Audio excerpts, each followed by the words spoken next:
Welcome to this podcast is making me thirsty, the number one destination for Seinfeld fans. This is episode 55.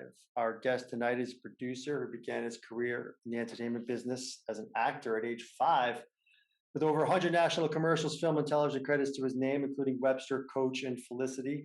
He's produced multiple feature films, including The Outside and Falling Overnight. He's also produced several music videos, including Incubus, Rush, and Rihanna.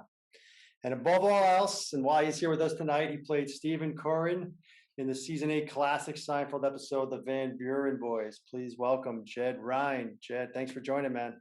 Yeah, thanks for having me, guys. Take a little trip down memory lane, I guess. Yeah, let's do it. So speaking of memory lane, let's go back to 1997. Yeah, I mean, you did a lot of acting. We mentioned Webster as one of my favorite shows back in the day. But Sorry to hear that. But take us back to 97. How did the part of Steven Koren come about? Did you audition? Your agent called you. Tell us a little bit about how the role. Yeah. So it's kind of a funny story actually. So so I got this. First of all, I'm gonna totally be completely straight.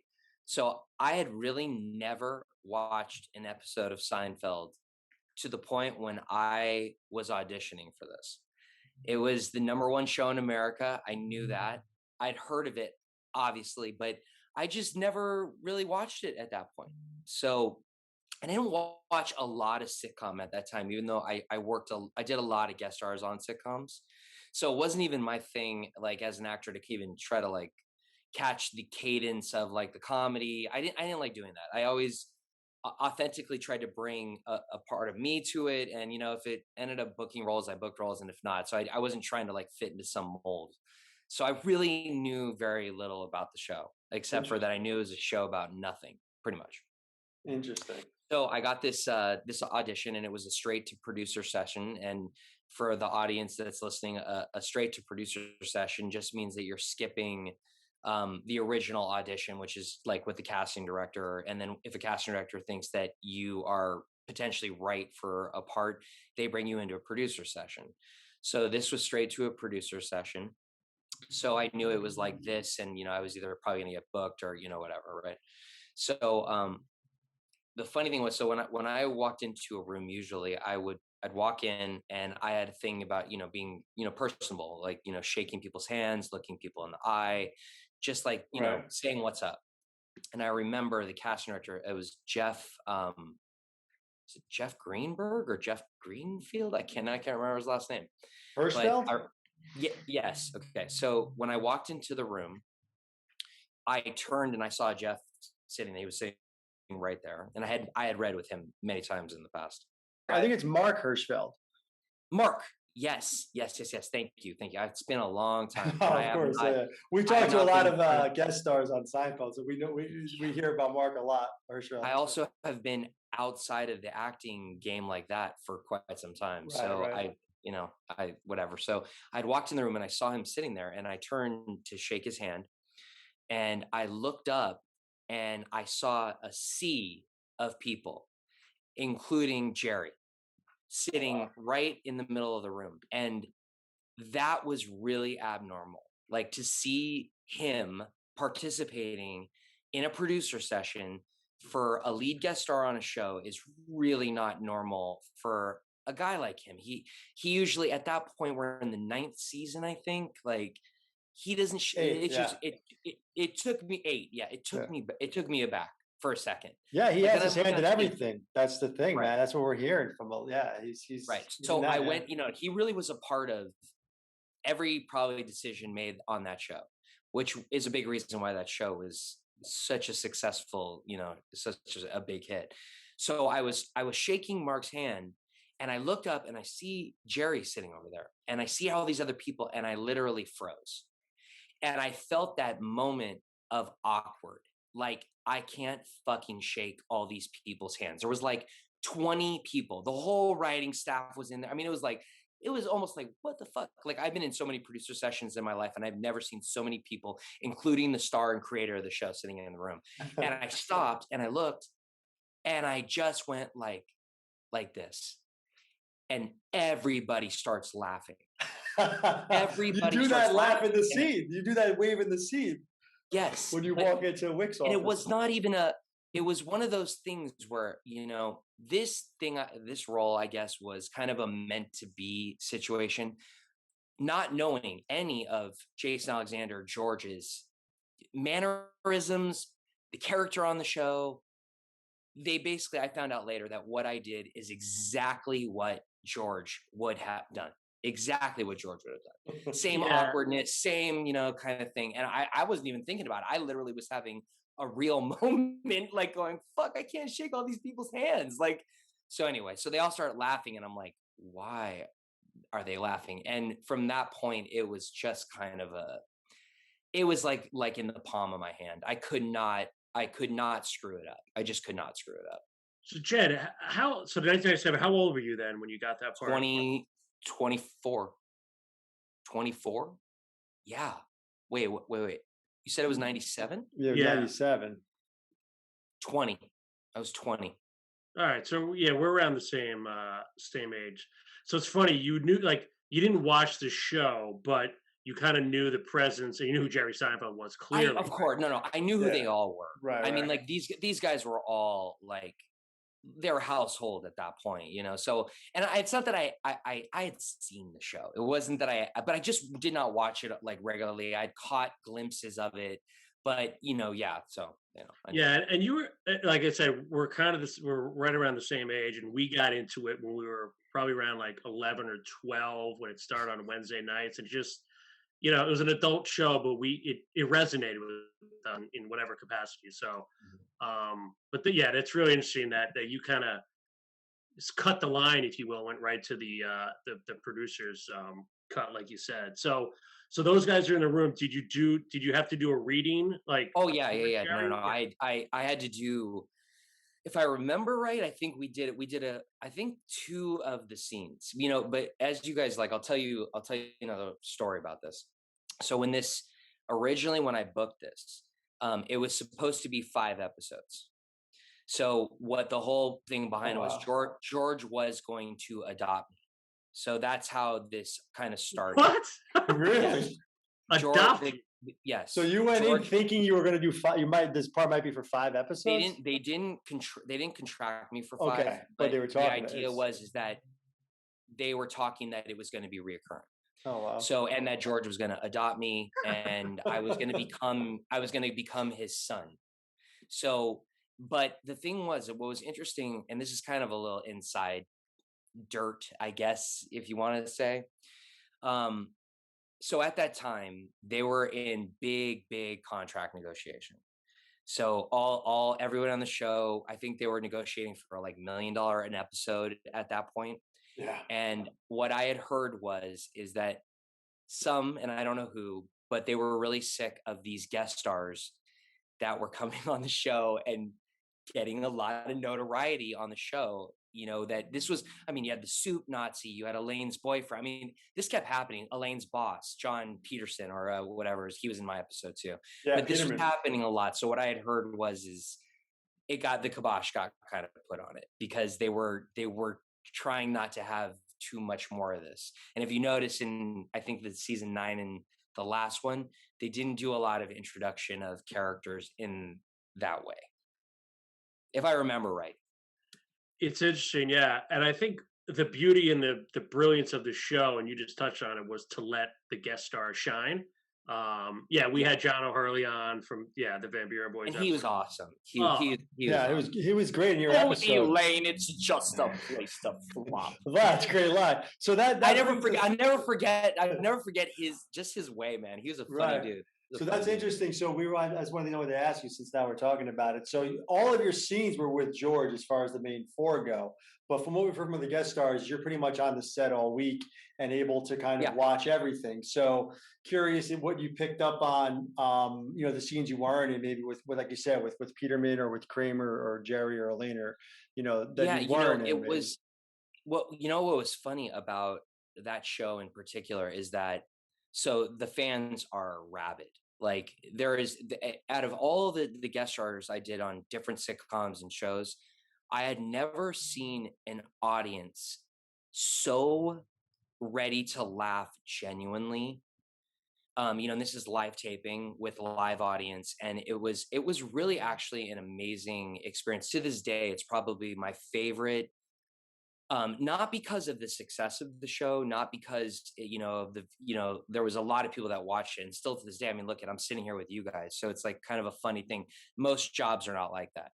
They kind of they don't stick around. Like Seinfeld is like it's its own thing. So when I was watching other people do their thing, first of all, the rapport that they were all so cool. Like I remember, like you know, some were way like Jason was so gracious.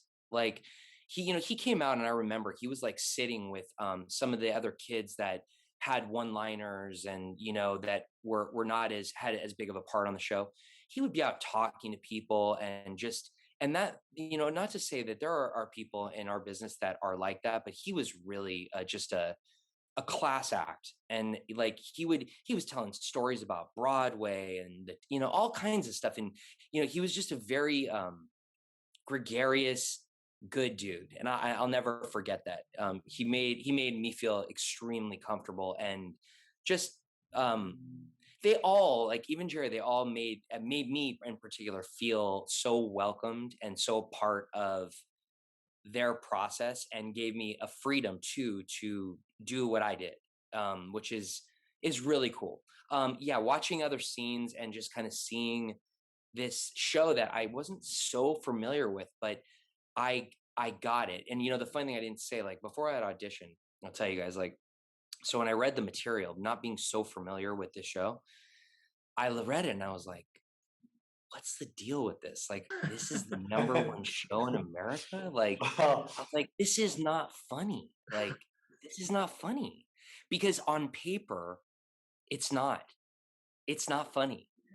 It's not about what's on the paper. It's about those four characters. And what those four characters brought to that show is what demanded it being it is the most successful show in the history of television because of them.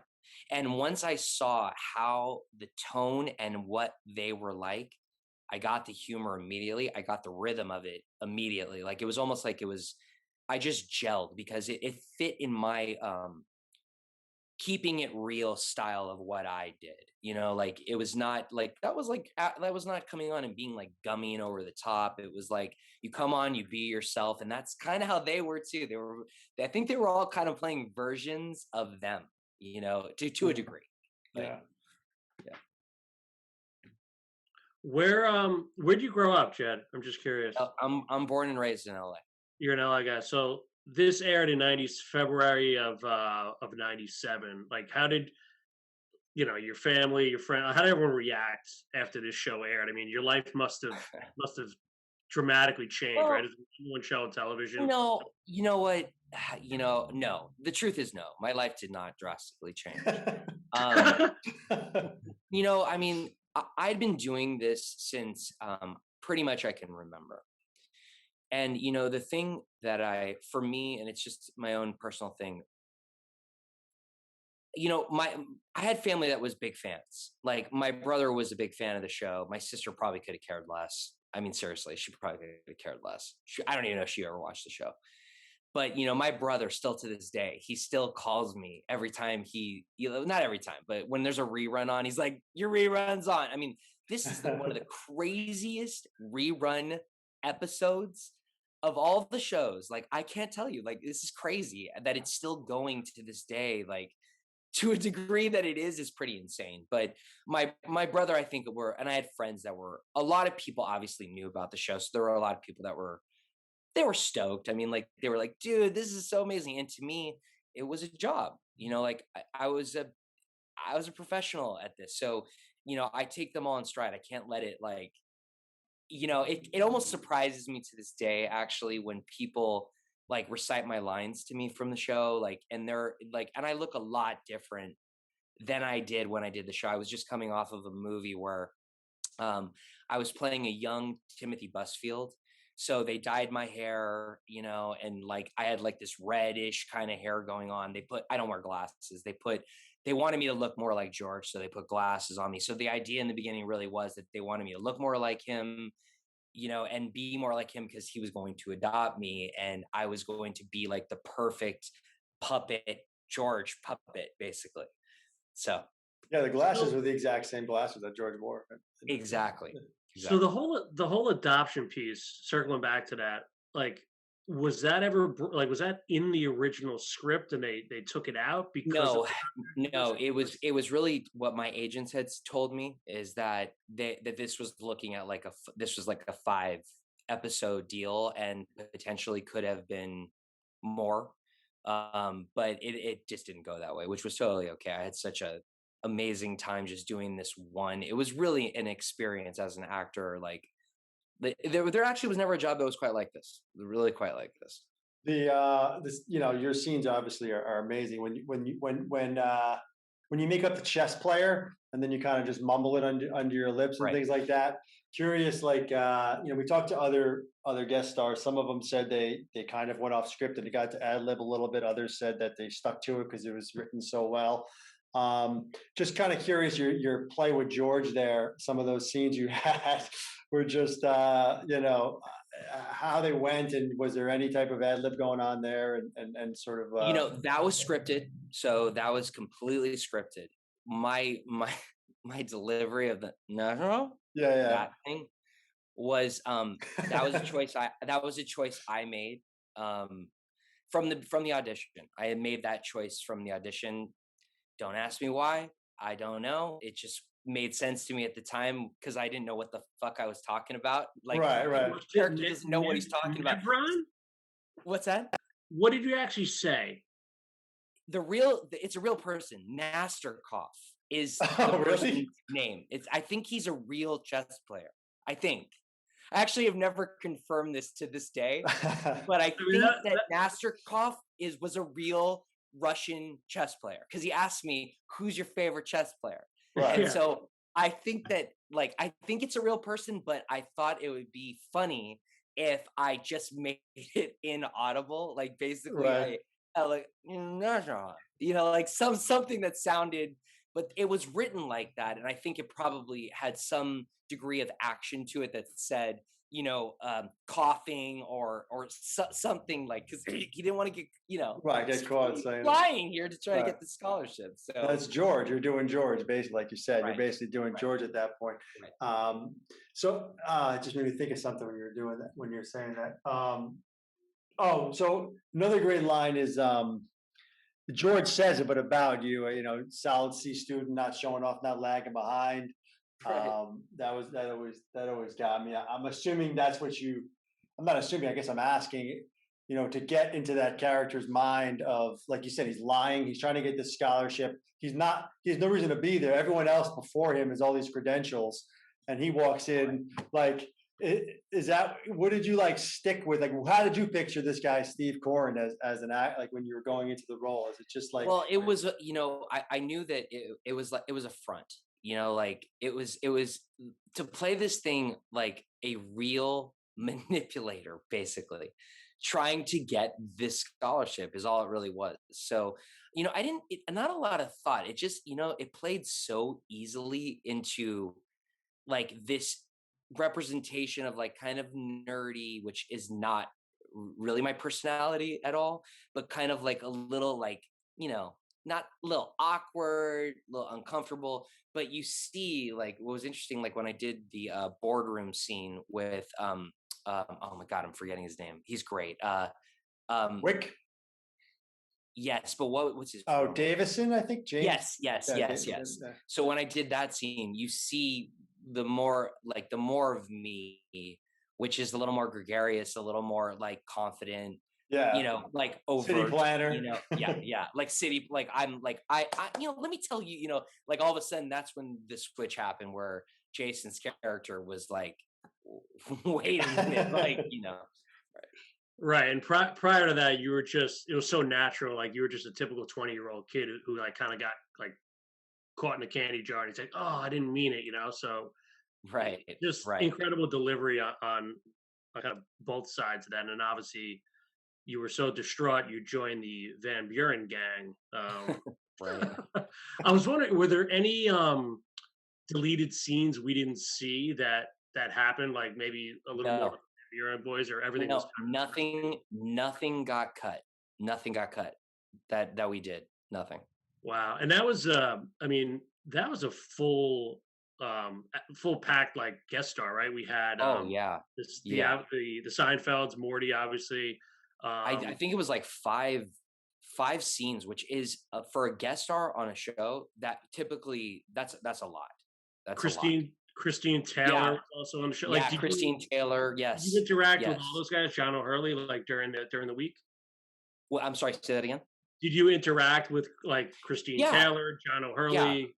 Yeah. She was so nice. I mean, obviously, she probably wouldn't remember me. I remember because she's drop dead gorgeous, and I was 20 years old, so I was like, like No, no. really, I really. I just read an article. She said her first crush was Jed. Yeah. You know what? I heard that. No, Too much of a wimp to make a move. So Ben, he slid in there. Ben, yeah. What can I say? well, I guess speaking of that, did you like after that appearance, did you get more ladies, or was the demo older of the Seinfeld crowd? Well, I ended up soon after that. I was in a relationship for a long time, but no, I mean, I I don't know if we should ask Jason that question. Did he get more? Movie? Your character's name, Steven Koren, that's a Seinfeld writer. They do that a lot. It We is. talked, yeah, we talked to Joe Mayo and Lloyd Braun and stuff. Did you? I mean, they just used the name, I'm assuming, or was there anything there where it was connected to maybe he was an overachiever or anything like that, or did you No, I meet don't. him You or know anything what? like that? I don't know. He wrote that episode, I believe. I don't know if he wrote Did he? that episode. he was part of the writing set for that episode. Yeah, for No, I sure. know he was. I thought I remembered that he. Well, obviously, he probably never got. I think he was predominant. I don't know why they decided to use his name in that one. I remember meeting him though, but there was no. I don't know. He looked a little. I don't want to say he looked preppy nerd. I mean, I vaguely remember him. I just remember a big smile while he was watching. It was just funny, I'm sure, to watch someone playing this character that's your full name nonetheless. But Right. But it's funny. Like another reason, like you really stand out is over the 9 years, like you were probably one of the youngest guest stars. They had a couple like child actors for sure, but like in that like 20-year-old range, like it was pretty rare. So like Yeah. you really stood out. It would have been really funny. That's a great insight that you gave us, that potentially you were going to be adopted by George. I could only I mean, imagine. that could have been even for career standpoint. That would have. I mean, look, I'm so grateful for the career I had, and I did it for 26 years. So, and then when I went to the other side, that was a choice. And we don't need to get into the depth of all that stuff, but It's up to you. it definitely would have been a. I mean, Well, shit, one episode on this show, and it's like here we are. you're still getting 24 residuals, years right? later, still talking about it. Yeah. It's like wow, in a way. It's Yeah, humbling. I mean, Humbling. it's got to be incredible. It's totally up to you, man. But I was going to ask you about that. I mean, I know you said you started when you were like 5 years old acting, and we've heard the good and the bad with child actors. It sounds like you from what it seems like you had the good part. I mean, that doesn't sound like there's too much going on there. I mean, it's up to you. Is there anything? Sounds like you got out of it just to go on the other side, or was nothing? Yeah, far as- well, I mean, look, in all honesty, it's an interesting line of work, especially as a kid. It's funny, like I've changed my tune throughout the years because I've had a lot of parents or friends and have asked, like, can you help my kid get into this, like, and I used to be kind of that guy to be like, you sure you want to do that, like, because let me I'll just be straight, like there is definitely some pros and there are definitely some cons. Right. For a kid like me, who kind of came out of the womb very let's just say very gregarious and precocious and like very verbal at a very young age and sharp and knew what was going on around him and very aware that he was doing a job at a very young age. My mom tells the story that, and I don't really remember this quite well, but I guess on my first commercial that I did when I was 4, I think I was 4 years old. I walked up to the director and I asked him, "Am I going to get paid cash or check?" And the way the story gets told is that the guy put his arm around me and he said, "I fucking love this kid." Like, so it was like, but I was not joking. I was not coming to try to play around. I was like, pay me my money. Like, it was like, and that's not really normal for a 4-year-old. Like, but I knew, I was aware, like it was weird. Like, this wasn't fantasy land to me, like in some strange way. But not to get too long-winded about it, but um it's a tough road. And I'm so grateful today that for all the experiences in my life, the good, the bad, and everything in between, for sure. Like, it molded me into who I am today. I wouldn't change one thing in my life. But kids are really impressionable, and the attention and then turns into attention seeking. You can't help but at a really young age, when everyone is telling you how talented and patting you on the back and you're so funny and you're so cute and you hear this stuff all the time, you have a lack of self-care. There's just a lack of self-care. So a lot of your esteem comes through other people, and that is not a healthy thing. So then it turns into big ego, low self-esteem, and that's a recipe for Right. some real shit. It's a recipe for some real shit. So what was the But yeah. so what was the flip, right? I know you did a lot of stuff. Like, what's the connection with Freddie Prinze? I know you did a lot of like stuff with him. Like, and then Oh yeah. what made you just pivot out of the business? Was it just a Or out of in front of the camera. Yeah. Well, Freddie was one of my best friends for a really long time. We were very, very close friends. Yeah. So we knew each other before Freddie had even worked, really. I met him when he first came out to LA. He was 19 and I was 18. So, and I never took an acting class until I was 18 years old. I was, I don't want to say I was self-taught, but I was molded to take direction. So they told me what to do and I just did it. So, and I met Freddie when he came out, and obviously he had, quite the career pretty quickly when he came to LA. So we just became really close friends through a class, and we ended up, working together a little bit, later on in his career, I'd say. But yeah, the flip happened. Interestingly enough, it actually happened when I was doing Summer Catch. So not get into the whole thing. It's not really that important, but there was a guy, his name was Rob Guralnick. Rob Guralnick was a big executive at Warner Brothers. And I remember him coming out to North Carolina when we were shooting, and Rob and I connected. Long story short, we connected and we both golfed. I was a competitive golfer. That was when I was like 19, I started playing golf late. I was a baseball player all through high school. And, I was a really good baseball player, always into sports my whole life. Sports were probably more important to me than acting was.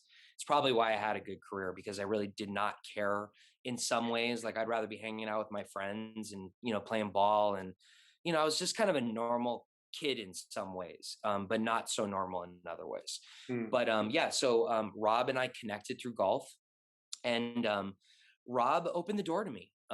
It was interesting. Like, I never really thought about producing at that point, and Rob kind of said to me I won't repeat exactly what he said, but he said something to me that got my eyes open, and he and gave me an invitation to bring material to him, which were scripts. And I knew a lot of writers, I knew a lot of people. I'd been around this my whole life, and it kind of made sense. And I was like, oh, well, I could do that. Like, so, but I hated it. I absolutely hated it. I was not an agent. There are lots of different kinds of producers. And I found out that I am not the kind of producer that's a middleman producer. being an artist pretty much my whole life, and being creative, like it just did not, it didn't sit well. I had stuff stolen from underneath me, and we had lots of projects that were very close, and then dumb stuff would happen, and just it was really a shit show. Like to say the least, it was a shit show. But I got this introduction through that, and what ended up happening was, um, I had gotten to a point. I think I was about 29, and I wanted to like make something. I wanted to go, this is what I produced. Watch this. This is Mm. what I did. And I kind of felt like the way to get there. One of my best friends, his name's Conrad Jackson, and Conrad and Freddie and I were all really close friends, and that's how I met Conrad originally. And Conrad is still one of my best friends to this day, and we partnered up. But what ended up happening, which was really interesting, Conrad is an amazing guy. He was at Loyola Marymount University in film school. He had already sold the Freddie show as a creator while he was in college. And he basically said to me, he's like, and he probably manipulated me to a degree, but I was a willing participant because he had to do his senior thesis. And we've been talking about, making stuff and doing stuff. And he said, why don't you produce my senior thesis? I have to do this short film. And of course he didn't want to do the work. If you knew this guy, he's the best. But he didn't want to do the work the producer has to do. He wanted to show up and he wanted to direct the thing. That's what he wanted to do. And you know what? It was fine. That's the way our business works. Yeah. Some people show up to do certain things. Some other people show up to do other things. So I showed up as a producer. I basically got to go to film school without going to film school in a sense. Yeah, nice. We found a project that we thought was really interesting. It was written by a guy named Ricardo Acuna. It was a short film that was derived from poetry. He was a Charles Bukowski avid fan. So he wrote this like short film that was inspired by Charles Bukowski poetry. I put one of my friends who was a celebrity in it, and another girl who was a very successful dancer. So we kind of put this little thing together, and we made it through the school. And we ended up making this thing for a nominal amount of money, and probably would have cost at that time probably 50 grand to make something that we made for next to nothing. And that thing got accepted into festivals all around the world. And that was the plan. It wasn't by surprise. It was by design, that we knew that we were going to make something really artistic. It was a noir film, and it was black and white, shot in film. And it was no dialogue in this piece. So we did something really kind of weird, artistic. It was called LA Noir. And that was the idea. Like, we're going to do something really kind of offbeat and not normal, and go the film festival route with it. And then 6 months after the film was done and it was winning awards, and it was crazy. It was actually really crazy. It won the PBS Audience Award, which was a really prestigious award at that time for independent short film. Short film doesn't really go very far, especially this was, 15 years ago, 14 years ago. But yeah, so it got this like kind of this little piece of steam on the circuit, and I traveled with it. Boston, New York. I went to half the states in the country. I got to see the country a little bit more and got to kind of show our piece. I got hired for my first feature film 6 months after that run through the festival circuit. I got hired to oversee a film. I did not know what the fuck I was doing. I really was trial by fire, and I made my first feature film. That's awesome. Wow. That was it, Jed. Just you're on the set. Jessica Biel's in one corner, and all of a sudden you're having a conversation with a guy, and it changed your life. Yeah, well, kinda. I mean, well, kinda. Oh, by the way, let me tell you what my introduction to Summer Catch was. I got off the plane, and I knew, and Freddie, obviously, we were really close friends, and he had been there for about a week already, and I showed up to set. I went on to set while Jessica Biel was doing the pool scene. So Freddie was like, dude, you should come down here. Like, and I was like, like, this is straight from the plane before I even went to where we were staying. And I come on set, and they're doing like the slow-mo, her getting out of the pool in the bikini. And I'm like, hell of a movie. She was awesome, by the way. So one of the nicest, so sweet, so sweet. I haven't seen her in a long time, but she was awesome. Awesome. So So any regrets? I mean, you ever get the itch? Like, let's say if, Larry David called and said, let's do Curb, like, you do it? It's a good question. I've actually really the word no is a quite a powerful word for Yeah. in some ways. And I've turned down going back in front of the camera quite a few times. I've been only twice by necessity. We had to fire somebody on a feature that I did 2 years ago, and I literally had no choice but to jump in this person's place. We had to literally fire him off set at that time, which was public. There is public thing, so I'm not like saying anything that's not. And it was somebody who was known, but yeah. So I had to jump in. I was in monster makeup. It was like I was not credited in the film. I did not want to be credited in the film. But if he called, I don't think I'm going to say no to Larry David though. We picked the one person that you're going to say yes to. Probably. I think that was a pretty good. That was pretty good. If you Well, wanted me to do Curb, I do some Curb. He's a big golfer too, Jed. So there might be. I played with him. Really? You have? He didn't even know. He didn't even know who I was. It was Well, he wasn't there. Yeah, he wasn't there in season 8. No, he wasn't there anymore. So how did the golf go? Larry, he is exactly what he portrays on television. Pretty much. Who shot better? Me. Me at that time. But he was also just starting at that time. We played at Riviera, which is epic golf course. My favorite of every golf course in the world. And we've heard stories about him on the golf course where he's taken notes throughout the round, ended up maybe possibly using on Curb, because just things happen. This was long before. Oh, he was before Curb? I think they just made a couple $100 million, like selling Seinfeld. Like he was not doing shit at that time. He was he was like the guy that a lot of people actually didn't really know about. Like because he had left the show a couple of years. I mean, he kind of was one of those guys that was. He really was. Curb, he was kind of under the radar a little bit. Yeah, because now he became a known entity. I mean, people knew who the guy was, but Jerry got. I think, but not out in public, walking around the streets. The average person wouldn't know Larry at that time. No, I knew who he was because he had showed up on my taping. He actually was there. Really? But when we were playing, he did not for 1 second knew who I was. Did you say, "Hey, I played Steven Koren"? You didn't even bring it up. No, I was there to play golf. Who else is in the foursome? Rob, my buddy Rob. Oh, Rob got me started in my producing career, and Gary, the guy he used to run Warner Brothers Music. Gary something, I can't remember his last name. He actually passed away. I think he passed away of cancer not that long ago.